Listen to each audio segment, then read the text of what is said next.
Hello students, welcome to biology class.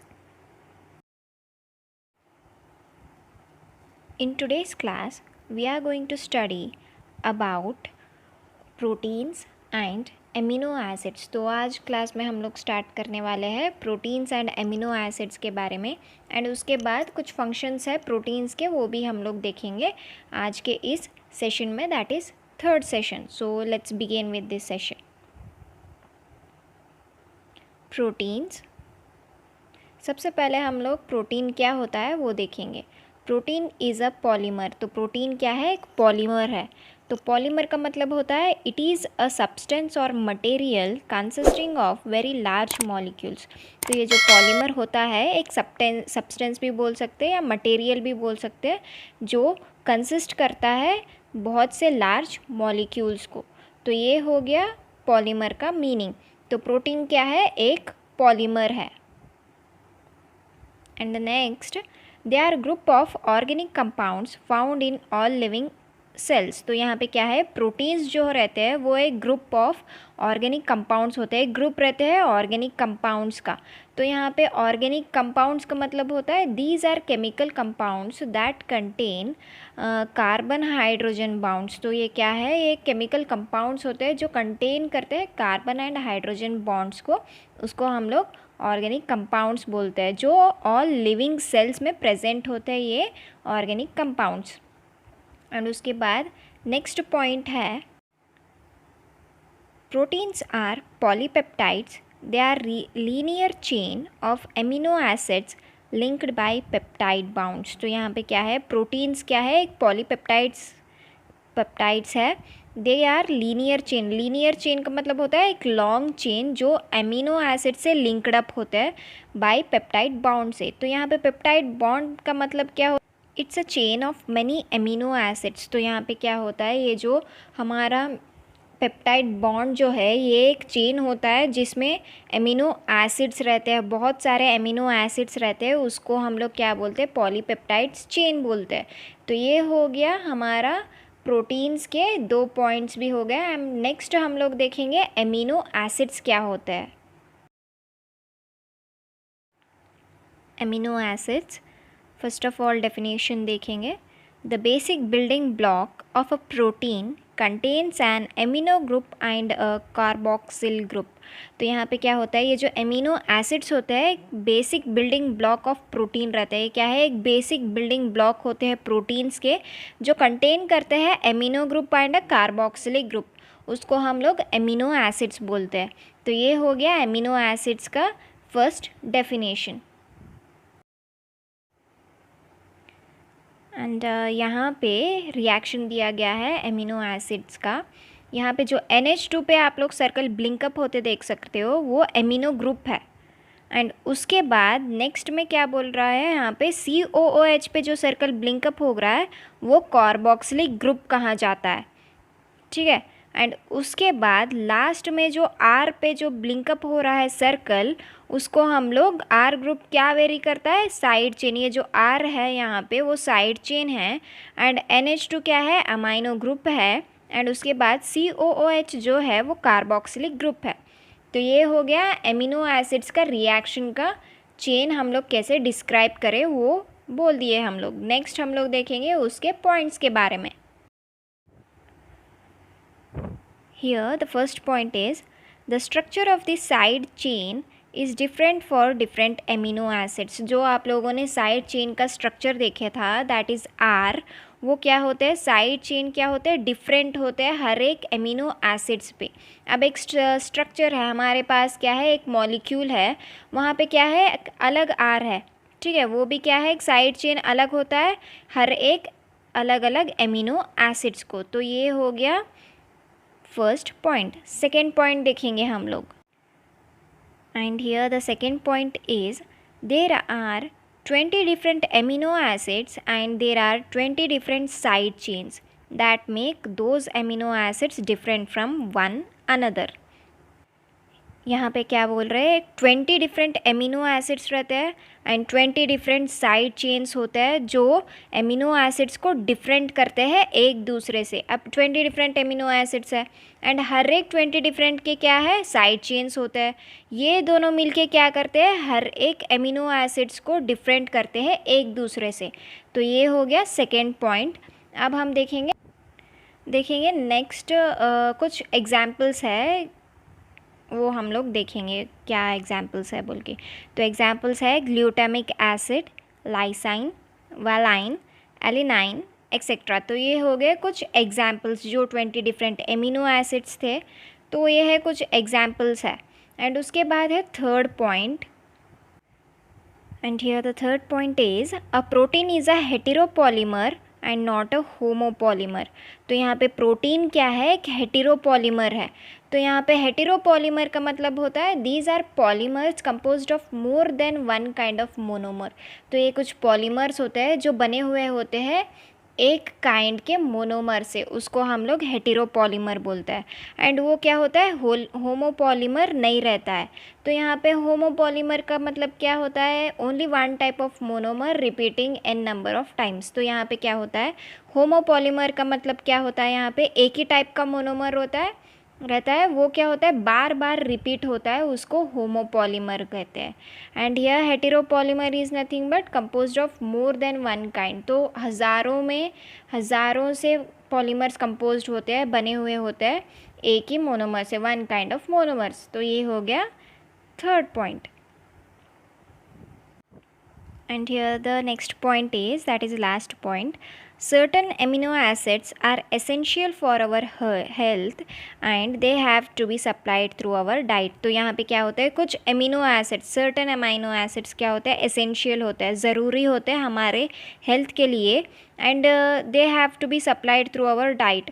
तो हम लोगों को कैसे सप्लाई करना चाहिए, थ्रू अ डाइट के ज़रिए हम लोग उसको क्या करते हैं, सप्लाई कर सकते हैं अपने बॉडी में। ठीक है, तो कुछ एमिनो एसिड्स क्या होते हैं, कुछ एमिनो एसिड्स एसेंशियल होते हैं, हमारे बॉडी के लिए ज़रूरी होते हैं, फॉर आवर हेल्थ के लिए। एंड उसके बाद वो हम लोग कैसे सप्लाई कर सकते हैं, हमारे बॉडी को कैसे सप्लाई कर सकते हैं, थ्रू आवर डाइट के ज़रिए हम लोग उन कुछ अमाइनो एसिड्स को हम लोग हमारे बॉडी को सप्लाई कर सकते हैं थ्रू आवर डाइट। तो ये हो गया fourth point. And next will see about functions of proteins. तो ये हो गया, हम लोग किसके बारे में पढ़े थे, अब एमिनो एसिड्स के बारे में पढ़े थे। प्रोटीन्स का कुछ डेफिनेशन देख लिया था एंड उसके बाद हम लोग फंक्शंस ऑफ प्रोटीन्स के बारे में पढ़ेंगे। So let's go for functions of proteins.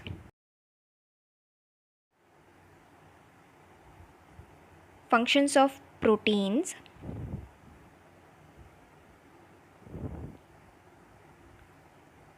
Proteins carry out many functions in living organisms. तो यहाँ पे क्या होता है, प्रोटीन्स क्या करते हैं, बहुत से फंक्शंस कैरी आउट करते हैं लिविंग ऑर्गेनिजम्स में। तो हम लोग देखेंगे अब वो कौन से फंक्शंस है। So let's begin with first point. Some proteins take part in transport of nutrients across cell membrane।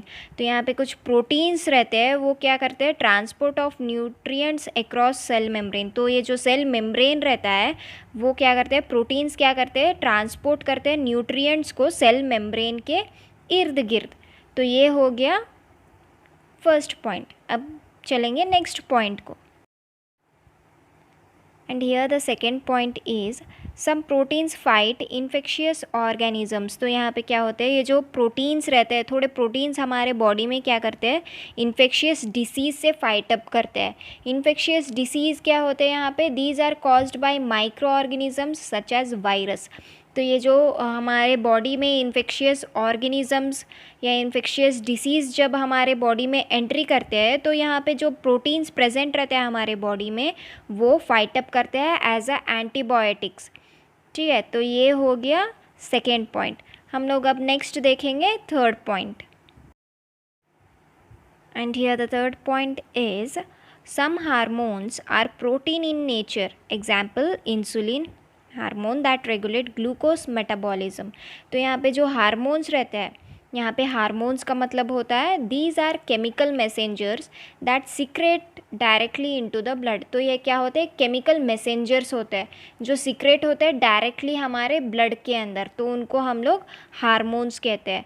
तो ये जो हार्मोन्स रहते हैं वो प्रोटीन रहते हैं इन नेचर। अब इन नेचर का मतलब क्या होता है, यहाँ पे कैरेक्टर बोल सकते हो, कैरेक्टर उनका स्वभाव, उनको क्या बोलते हैं हम लोग, नेचर बोलते हैं। तो यहाँ पे क्या होता है, ये जो हार्मोन्स रहते हैं, थोड़े हार्मोन्स जो रहते हैं वो प्रोटीन होते हैं, प्रोटीन इन नेचर में होते हैं। तो उनका स्वभाव कैसे रहता है, उनका कैरेक्टर कैसे रहता है, प्रोटीन के जैसा रहता है कुछ हार्मोन्स का।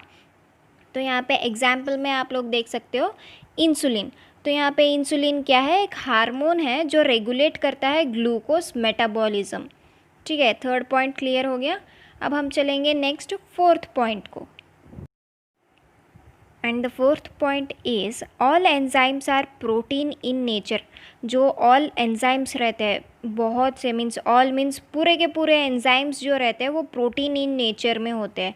अब एंजाइम्स का मतलब क्या होता है यहाँ पे, it is a substance that act as catalyst in living organisms. तो क्या है, एंजाइम्स क्या है, एक सब्सटेंस होता है जो एक्ट करते हैं कैटलाइज्ड के जैसा लिविंग ऑर्गेनिजम्स में, उसको हम लोग एंजाइम बोलते हैं। एंड वो क्या होता है, प्रोटीन इन नेचर। सेम क्या हो रहा है यहाँ पे, उनका जो नेचर रहता है, कैरेक्टर जो रहता है प्रोटीन के जैसे रहता है। तो ये हो गया फोर्थ पॉइंट। अब हम चलेंगे नेक्स्ट फिफ्थ पॉइंट को। And the next point is that is fifth point, यहाँ पे कोलाजिन बोल रहा है। तो collagen is an insoluble protein found extensively in the connective tissue of skin, tendons and bone, which provide great strength and limited elasticity.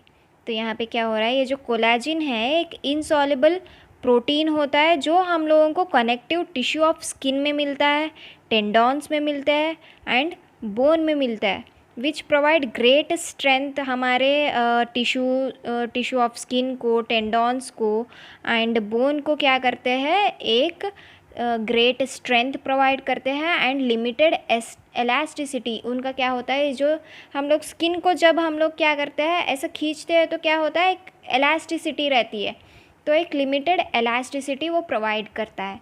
तो ये हो गया fifth point. And here the sixth point is that is last point, ribulose. यहाँ पे रिब्यूलोस का मतलब क्या होता है, biphosphate carboxylase oxygenase, that is Rubisco, is the most abundant protein in the whole of the biosphere, helps in carbon dioxide fixation during dark reaction of photosynthesis etc. तो ये जो रिब्यूलोस जो रहते हैं वो रिब्यूस्को जो है एक मोस्ट एबेंडेंट प्रोटीन रहता है एक होल बायोस्फीयर में। ये क्या करता है, helps in carbon dioxide fixation during dark reaction of photosynthesis etcetera. एक डार्क रिएक्शन रहता है, वो क्या होता है, ये क्या करते हैं, कार्बन डाइऑक्साइड को फिक्स आउट करते हैं डार्क रिएक्शन ऑफ फोटोसिंथेसिस। जब डार्क रिएक्शन होता रहता है फोटोसिंथेसिस का, तब क्या करते हैं, ये जो रूबिस्को जो रहता है ये एक प्रोटीन है, ठीक है, एक मोस्ट अबंडेंट प्रोटीन है होल बायोस्फीयर में। ये किस में हेल्प करता है, कार्बन डाइऑक्साइड को फिक्सेशन करता है, मतलब फिक्स करता है during dark reaction of photosynthesis and etcetera.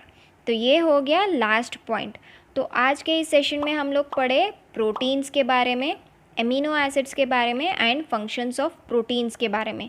तो ये हो गया सेशन थर्ड कंप्लीट आपका।